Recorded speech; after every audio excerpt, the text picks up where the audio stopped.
Hare Krishna, Prabhu. Over to you, Prabhu. Hare Krishna Prabhu. First of all, before I begin, I want to bow down in front of all my Siksha Gurus and all the Vaishnavas present here, all the senior Vaishnavas, so that I can speak confidently because of their mercy. I'm getting this opportunity to purify myself by speaking on Srimad Bhagavatam. And I bow down in front of uh, Srimad Bhagavatam so that I can get wisdom to speak on behalf of our gurus in here. Let me see my screen.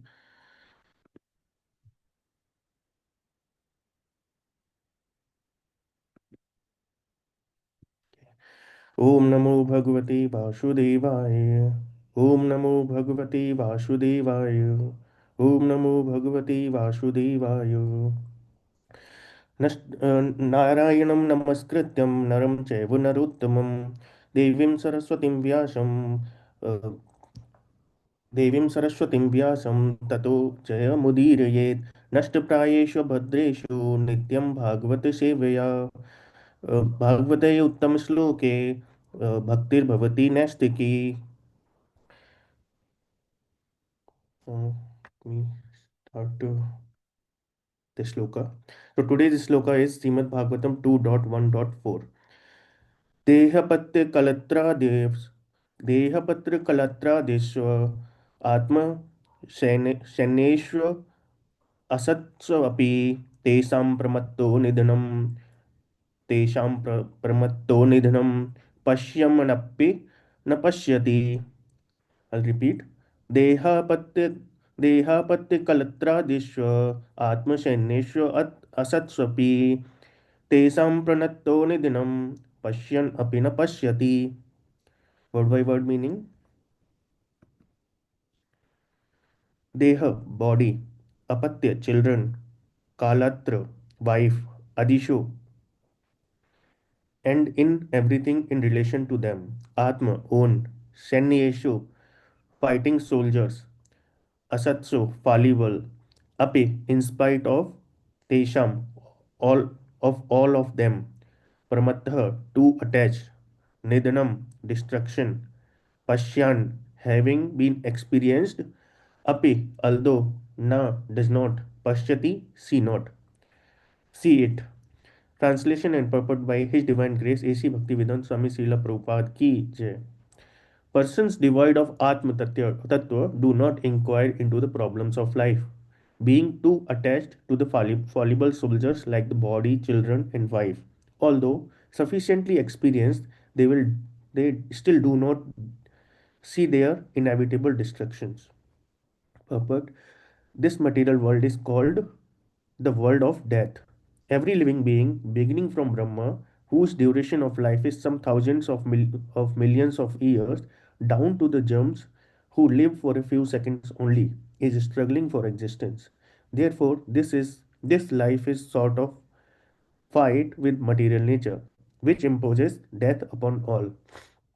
In the human form of life, a living being is component enough to come to an understanding of this great struggle for existence. But being too attached to family members, society, country, etc., he wants to win over the invincible material nature by the aid of bodily strength, children, wife, relatives, etc. Although he is sufficiently experienced in the matter by dint of past experience and previous examples of his deceased predecessors, he does not see that the so called fighting soldiers, like the children, relatives, society members, and countrymen, are all fallible in the great struggle. One should examine the fact that his father or his father's father has already died, and that he himself is therefore also sure to die. And similarly, his children, who are the would-be fathers of their children, will also die in due course. No one will survive in this struggle with material nature. The history, the history of human society definitely proves it. Yet, the foolish people still suggest that in the future they will be able to live perpetually with the help of material science. This poor fund of knowledge exhibited by human society is certainly misleading, and it is all due to ignoring the constitution of living soul. This material world exists only as a dream due to our attachment to it. Otherwise, the living soul is always different from the material nature. The great ocean of material nature is tossing with the waves of time, and so called living conditions are something like foaming bubbles which appear before us as bodily self, wife, children, society, countrymen, etc. Due to a lack of knowledge of self, we become victimized by the force of ignorance and thus spoil the valuable energy of human life in a vain search after permanent living conditions, which are impossible in this material world. Our friends, relatives, and so called wives and children are not only fallible but also bewildered by the outward glamour of material existence. As such, they cannot save us. Still, we think that we are safe within the orbit of family, society, or country. The whole materialistic advancement of human civilization is like decoration of a dead body. Everyone is a dead body flapping only for a few days, and yet all the energy of human life is being wasted in the decoration of this dead body. Sukadev Goswami is pointing out the duty of human being after showing the actual position of bewildered human activities. Persons who are devoid of knowledge of Atma Tattva are misguided, but those who are devotees of the Lord and have perfect realization of transcendental knowledge are not bewildered.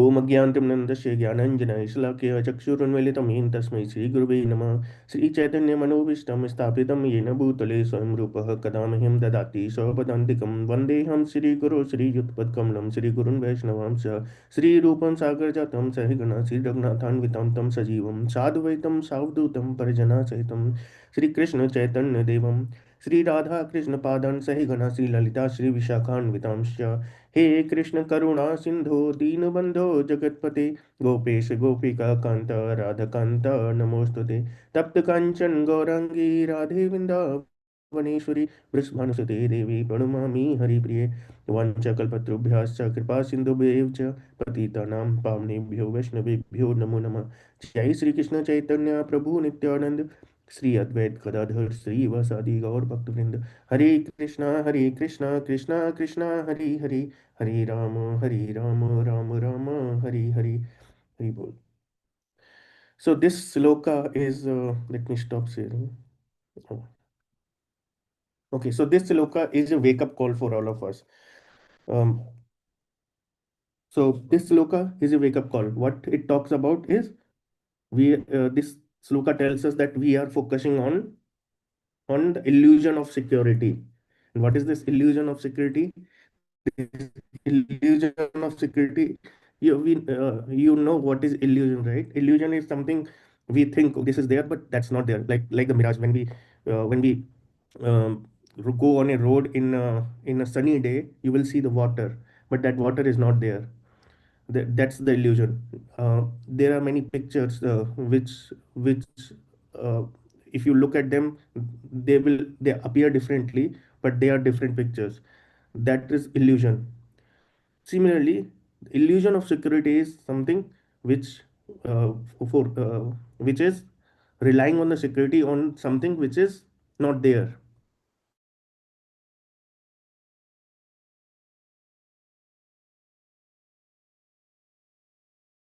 We are uh, we are in a fort where we are for our ultimate protection, but that's not the reality. So what are the soldiers? So the illusion of security is to rely on the protection of the soldiers, which are fallible. And these fallible soldiers are what? Family, body, prestige, wealth, bank balance. We think our family will save us in certain situations. But when that situation comes, you will you get what do you call? आपको that time you realize okay they are, then you go into like depression and all. In the similar manner, some people who has a higher bank balance, they think like okay, I have so much of wealth and I'll be able to do anything, and they think themselves as doer. But when the ultimate truth comes, the death, they can't do anything with their with their wealth, whatever they have accumulated, that will be remained, that will remain here. That will not take him, that will not save him from the ultimate death.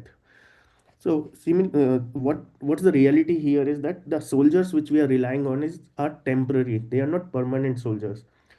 Who is the permanent soldier? He he is not the soldier. He is our ultimate protector, and that is Krishna. So we need to rely on Krishna. So there is a analogy here, like if in a war-like situation, if like recently when war has started between India Pakistan, right? In a warlike situation, the commander who is leading the soldiers, hundreds and thousands of soldiers, thinks that these soldiers will save him but these soldiers will save him in a danger like situation. But what exactly is happening? What's the reality there? Those soldiers are dying one by one in that war. And what this commander is thinking, that soldier his commander is relying on those soldiers, but those soldiers are already dying. It's like it's like leaning on a wall which is broken, or leaning on a crumbling wall. And then how can you expect the safety from that wall which is already crumbling, which will already fall off? So this is not a bravery, this is act of foolishness. And see, we are also doing the similar thing. We are relying on illusory soldiers for our ultimate safety, which is a delusion. So the point here, which this slok is trying to make, that we have to think who we are. I mean, I'll come to this conclusion later, but what we need to understand here is that we are also in a war. And what's that war which we are in? We are in the war with the material nature. Material nature is nothing but Maya, and we are in a warlike situation with Maya. What Maya is doing to us is, Maya has four weapons. That is birth, old age, disease, and death.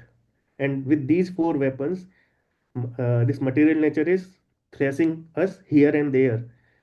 We get this birth again and again, and then but this cycle of birth and death, we are going through this again and again. And how we are fighting with Maya? With our fallible soldiers, which I just explained, like bank balance, prestige, and all. And we think that we'll be able to fight back against Maya. So this is the paradox of human intelligence, the complete contradiction. We know, we see, but still we ignore. That is called seeing but not seeing, right? We see that something is happening in front of, the analogy of a slaughterhouse. Everyone must have heard about this analogy during lectures, right? In the classes which we hear in the temple. What happens in the animal slaughterhouses? So one animal who is eating grass, he sees that the other animal is dying, animal is being killed, but still he doesn't bother about it. He continue to eat that grass, thinking like my time will never come. Similarly, what we are doing, we are also seeing but not seeing. That is willful ignorance. We are also doing this we are also observing that everyone is dying. Our ancestors have died, or famous personalities are dying. So many role models are dying. Many people have role models, right? In the material world, they make they are actors, uh, sport person, or nowadays like YouTube influencers and all. They make them as role models. But they able to save you? Are they able to do something for you? No, they are also dying. They are also being thrashed here and there by Maya. They are also uh, surrendering unto Maya, because why? Again, they are Maya has four powerful weapons. So if we have to fight with Maya against these four weapons, we have to take the surrender. We have to surrender unto Guru and Krishna. So that is the important part here. So we don't have to act like animal. We have to use our intelligence, and we have got this human form, and this human form is where we can use our intelligence um, to like whatever degree 100% we can utilize our brain. If not like 100%, at least 10-20% brain if we utilize, we'll be able to figure it out what is going around us, and then we'll be able to make the inquiry.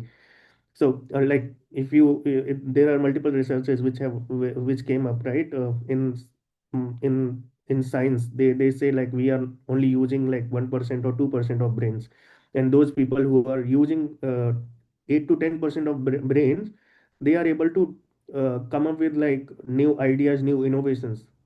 So they are using that brain in material existence, for material, what do you call, for the comfort or for sense gratifications. But what we need to do, utilize our brain to figure out, understand the higher purpose, that why we are here.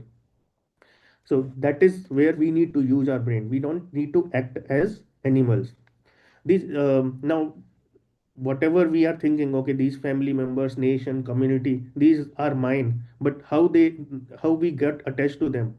So these straws, if you see, which are on in the ocean, they this is the analogy which Prabhupada gives in his purport, multiple purports, and many devotees, senior devotees have heard this lecture, this example. So what happens, in the ocean there are multiple straws, like the grass and straws and all. They come together, and with the waves they come together and come to the shore, and then next wave takes them back. Then again, after some time, some straws again they will come back with another wave. This time the set will be different. Earlier the set was different, this time set was different. Again they will wash off. Again the wave will come and they will be washed off. In the similar manner, we are also coming into existence, coming taking this body. Coming into the existence is like taking this body, and we are getting multiple family members. We are getting one community, one nationality, and one social circle, and all this. This is nothing like the straws which are accumulated together for one time. Then when the waves will come, the waves of Maya will come, all these will go back, and then we'll get another set. So there's nothing permanent, as we have read in the in the purport. Our fathers have died. Our forefathers have died. Can we now, even though our childrens, we think our childrens, they will also die. So in one of the purport, Prabhupada was mentioning, it's I think it's um, sloka number 1.8 point no in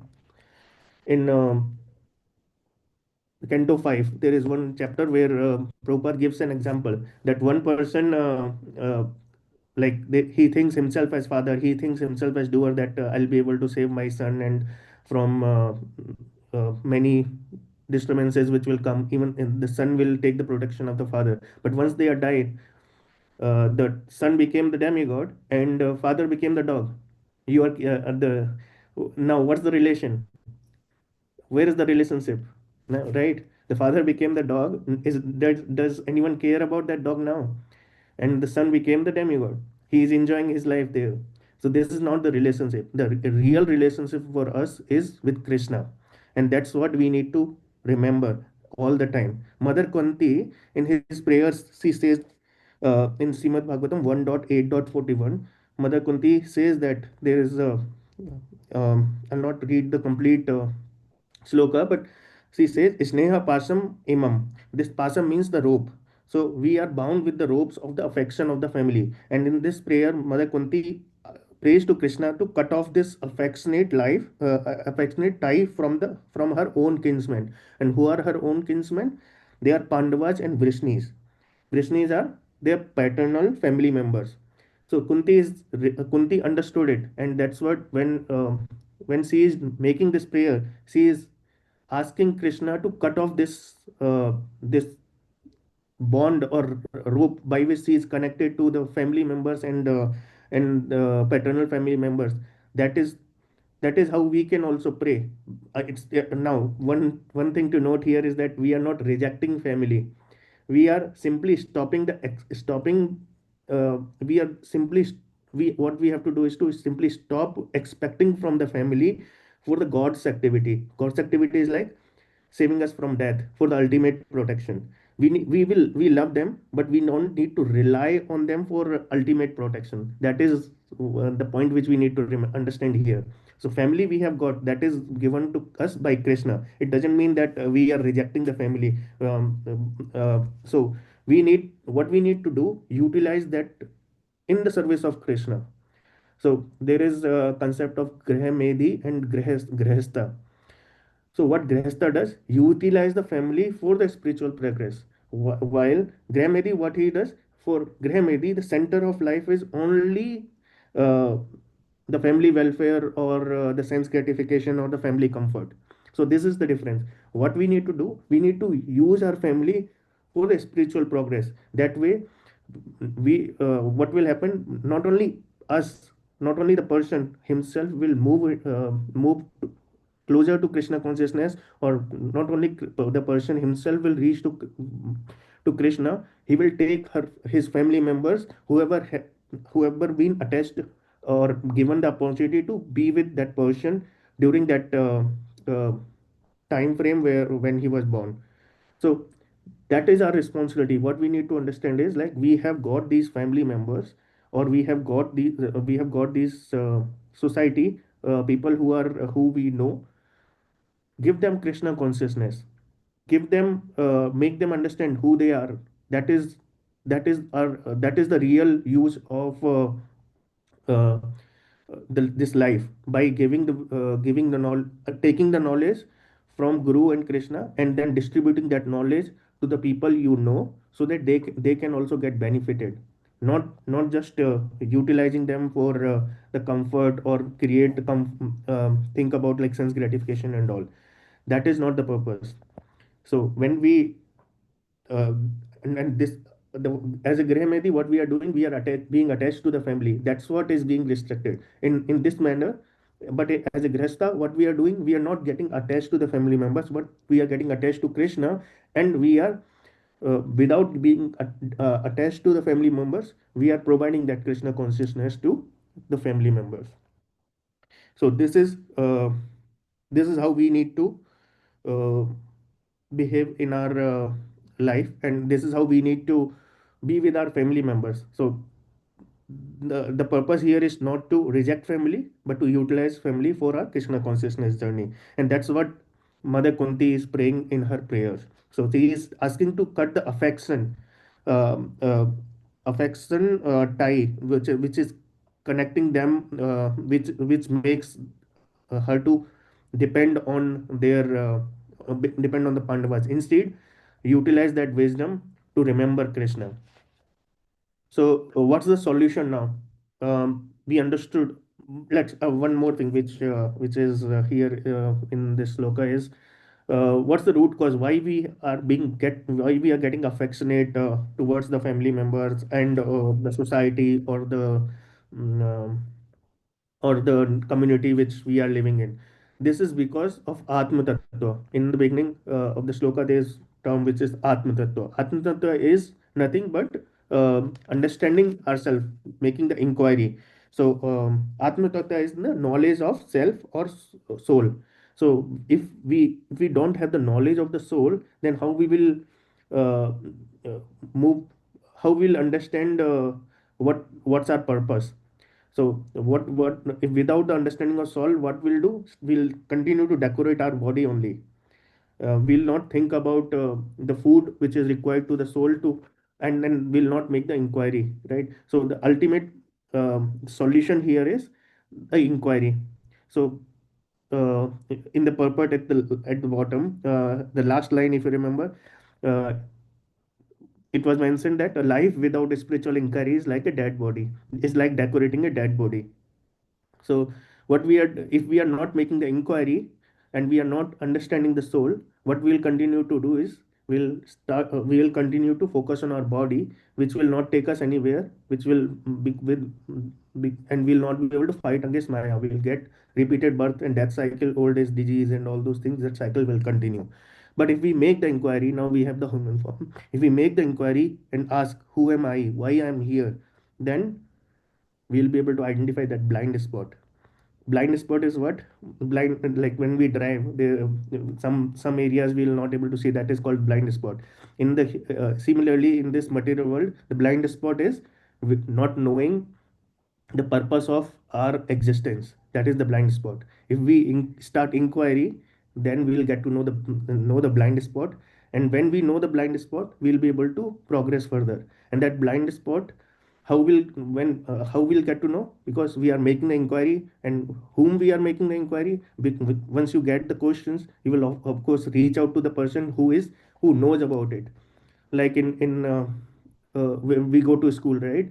When we go to school, why we go to school? Because we want to learn something. Now we have now we when we bring what like when we are at the young age, we have the inquiry of learning something. And to learn that, let's say like I'm in cybersecurity, I want to learn how hackers get into the system and hack the system. This is the inquiry I made. Now, after this inquiry, I need to find a solution. I will go back and search for the courses by which I can understand.